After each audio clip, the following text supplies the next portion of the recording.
Okay. And okay, another items po, no? Okay. Malambot dito. Ayan. Ramdam na kung ano yung kumakalog. So wala siyang bubble wrap lang, man lang ano. Talagang items na items lang. Okay. Ito na tayo. Yun. So meron tayong drywall screw.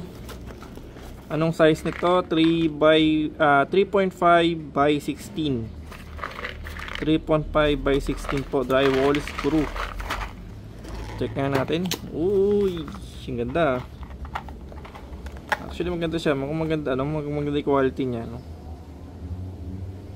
Ayan, no.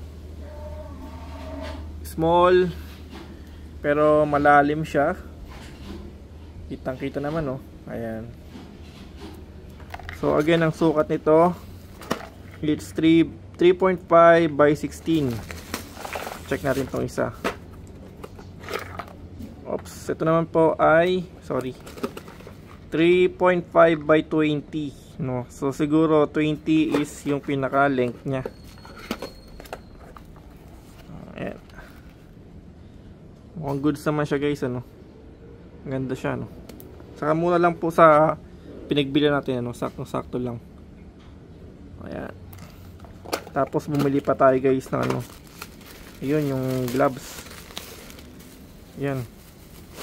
Malaking bagay ito sa atin sa pang-araw-araw na gamit din. Check nga natin. Okay naman, no. So usually sa gloves po large tayo, eh. Okay, goods to, ah. Okay na okay, no. Sakto lang sa natin dito. Yun. So ito po yung gloves. Mura lang po din po sa kanila. Tapos ito drywall screw po. Ayan. So yun. Thank you for watching po.